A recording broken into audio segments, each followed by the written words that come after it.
Hello, everybody. Mr. Brown here with another edition of Choose Well Program Podcast. And before I start, let me just say, happy Choose Well Wednesday. Today is Wednesday, and every Wednesday is Choose Well Wednesday. Well, every day is a Choose Well day, but Choose Well Wednesday day, we wear our Choose Well gear, and I actually pay my kids. They're on salary for wearing Choose Well gear. And I just don't mean wearing a Choose Well shirt. It can mean any of our gear that helps people make better choices to live a better life. I said that fast. To make better choices, to live a better life. And this is one of the shirts we wear. I choose kindness. It goes along with a series I made. You can check that out at choosewellprogram.com. I choose kindness. And kindness is so important in life. So I think it's important we all choose it. So if you don't have any Choose Well merch, what you waiting on? Get your merch. Check out the choosewellprogram.com and you can get some merch. As a matter of fact, I'll give you a 15% discount. Y'all like discounts? 15% by using the code Oh Yeah. Just Oh Yeah checkout. 15% off of the merch. So get your I choose kindness, I choose responsibility, I choose respect, I choose safety, choose well. One of my favorites is consider others. Check it all out at the choosewellprogram.com. Hey, this episode of the Choose Well Program Podcast, we're going to finish part 2 of my conversation with Dr. Terri Daniels about anxiety in kids. This episode, we're going to talk about some ways you can help your kids, some things you can help them do, because sometimes they won't help themselves. And just as human beings, sometimes we don't always make the best choice for ourselves because we see other people making those choices and not understanding how they're impacting us. And one of those ways is social media. I think a lot of social media can lead to anxiety in kids, and they don't even understand it, don't realize it. The truth is, many of us adults don't realize it either. But we're going to talk about ways we can help them when it comes to anxiety. So check this out as we talk about anxiety in kids, part 2.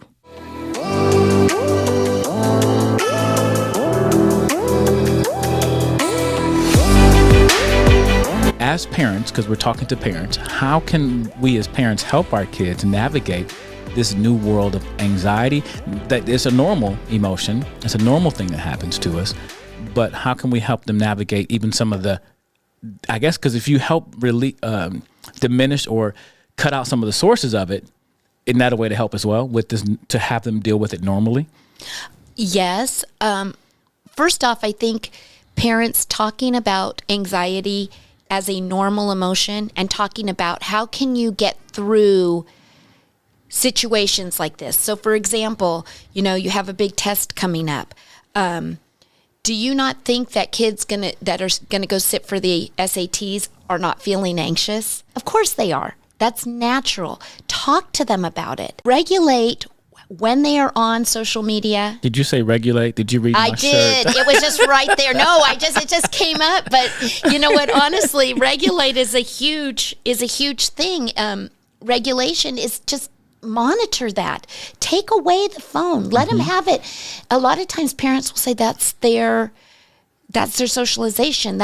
We don't want them to stand out and be different because now all their peers have it and then they can't. They can have it. They just don't have to have it all the time. And you know what? We talked about previous episode about boundaries, and I did a video about boundaries are good for life. And I agree with you. I worked with kids for years, and some kids would not behave. And some parents walked into my after school program and said, "These kids are afraid of you, but they love you because I set them boundaries." And some kids would behave for me. They wouldn't behave for their teachers. They wouldn't behave for their parents, but because I set those boundaries and you couldn't cross these boundaries, right? So I think it's important. So to go back to what you just said, they feel left out. I was with the principal, Mr. Freeman, years ago, and we met with some junior high kids. It was like 10 or 12 of them. Not one of them had a cell phone. Not one of them. And we said, aren't you guys upset you don't have one? Don't you want a cell phone? Social media? They were like, no, because we see what our friends do. And we don't want that. And we were shocked. Like, you're not mad? I mean, at some point they probably were. But when they saw what the other kids were doing with it and how much trauma it brought to their lives, these kids like, I don't need a phone. I don't want social media because I don't want to be like that. But I think we give our kids the chance to be bold enough to step out and say, you know what? That's not for me. And I just, those 10 to 12 kids that were in that room, one of them I know still know, doing great things.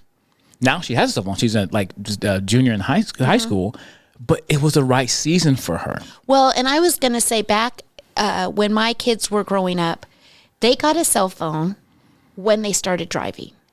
That was, for all three of them, that was the big cut. Now, let me ask you, were they smartphones or just regular Oh, gosh, phone? no. We didn't have smartphones back then, which, again, Thank goodness, right? And maybe Thank we should bring goodness. that back. Maybe we should be moving. Bring back the flip phone. If your kid needs to contact you, give them the flip phone. They don't need access to all these necessary Well, sites. and ask kids how many times they use the phone to call someone. They don't call they don't call people. They don't have that. And if they had to text the way we did with the T9 thing, where we had to press the 3 button, yes, they'd be done. it would take too long. I'm not texting. So, I mean, there's been advancements and the rapidity of how quickly these things are changing anyway. So you look at your kids, right? I see them out there. By the time Evan's in high school, what's it going to be like? I mean, right now you have smartphones that can do anything. These kids are using these phones for all sorts of things and not all good things, right? So it's concerning. Parents, don't let them go to bed with it. That's what I would say, hands down. And again, that's my opinion, but I strongly suggest. I would agree. Because here's another thing. Kids are not getting the amount of sleep they need. Mm-hmm. They are not. Middle school students need about 9 to 10 hours of sleep a night, solid sleep.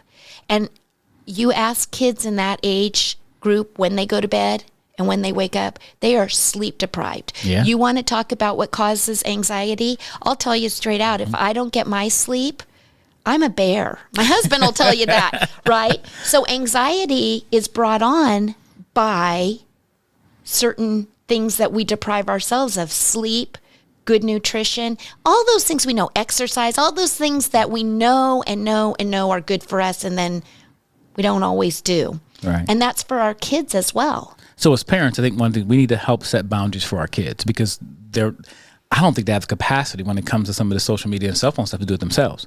And if we can help in that one area, that will minimize some stress or some anxiety in their lives. Well, here's another thing, and this did come out in my research, so I'll plug that a little bit. Kids, we talk about boundaries. Adults oftentimes think that kids get these skills through osmosis, right? They think like, okay, you will just automatically know how to study. Just study harder. Mr. Brown, study harder. I ask kids all the time, do you know how to study? And I say that and say, I'm not making fun of you. I'm not trying to put you down. Do you know how to study? They don't. You just read a book. You just read it and look at it. And that's how. Well, in our instantaneous world, they think if they don't have it right away, then they just don't have it. They don't realize you have to work at it. So they don't necessarily know how to study. Time management, they don't have it. Because no one ever taught it to them. And that's okay. We have to teach these skills. And a lot of that comes from parents.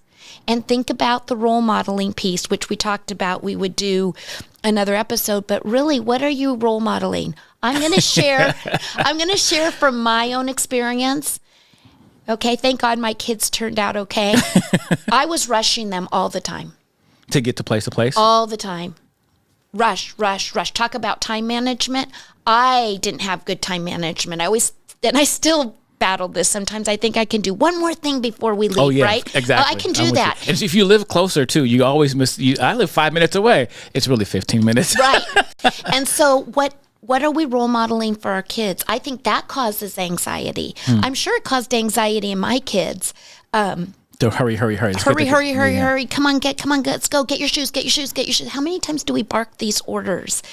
And that causes anxiety. Anxiety right now as I'm sitting here. I can feel it, right? You feel like when you just even think about that. Like, what are we doing? What is our society has kind of pushed that as well. So we're a hurry up society. We're a do more society. What's wrong with you if you don't overachieve? And sometimes we just have to take a breath and just be. Here's a good one. We're human beings, not human doings. Is that original with you? Because I put that Dr. Terri Daniels said that. I got it from someone else. We're human beings, not human doings. Right? I had a friend that used to say that to me. And because I am one of those people that'll go. And he said to me, you know what? We are human beings, not human doings. And I think of that a lot because we can just be, and there's nothing wrong with just being. Right. And that made me think about the idea of solitude. I think having these cell phones in our hands all the time, we don't take time for solitude. Think about this. When you go to the doctor's office back in the day, what would you do in the waiting room? You pick up a magazine, you sit there, you would think. You go in there now, what do you see? Everybody's got their phone. Mm-hmm. And I've asked students too, if you feel uncomfortable, if you're in a situation you feel uncomfortable, what do? Pull out my phone and just do something, whatever, on my phone. We don't have any time to just be. I would challenge everyone out there to, next time you're at a restaurant, you could be at McDonald's, you could be at a sit-down restaurant, whatever, look around and see how many people are on their phone. Mm-hmm. And how many families all are on their phone, or the kids are on their phone, their parents are on their phone. They're not talking. And I went to a training where that was brought up, and met with my son afterwards, and we were at a restaurant. I think it was Red Robin or one of those restaurants, and we were sitting there, and we did that. We looked around. Not one table did not have out their phone. It's funny you say that. I was in Santa Rosa. We were speaking, and I had a friend of mine, Blue. He's a former student. He was traveling with me, him and my brother, and we doing all these schools. And we walked through Chick-fil-A, and he was so excited about Chick-fil-A because we don't have one. We don't have one here yet, ready, and it's coming. But we went in, ordered our food, sat down, and they had this basket that said, basically, I forgot what kind of challenge they called it, but the challenge was to everybody put their cell phones into this basket, close it, do not touch it throughout the entire meal. When you're done, come up, tell us, we'll give you a free ice cream cone, right? And it was so funny because Blue, he's 19 maybe, 19, 20. He was struggling. We made a video about it. He was so struggling with getting his phone because he would feel it vibrate. He just needed table. It, yeah. And he said, you know what? He realized I just have my phone in my hand just because I'm not even using it. I just pick it up just because I look at it. No one's called me. No, I have a habit of just picking it up and looking at it because I just do it. And he was just like shaking. And then he got in trouble with his girlfriend because he didn't respond. He didn't respond right quick enough, right? But it was so interesting to look around and see how many people were actually doing it and how the conversation changed.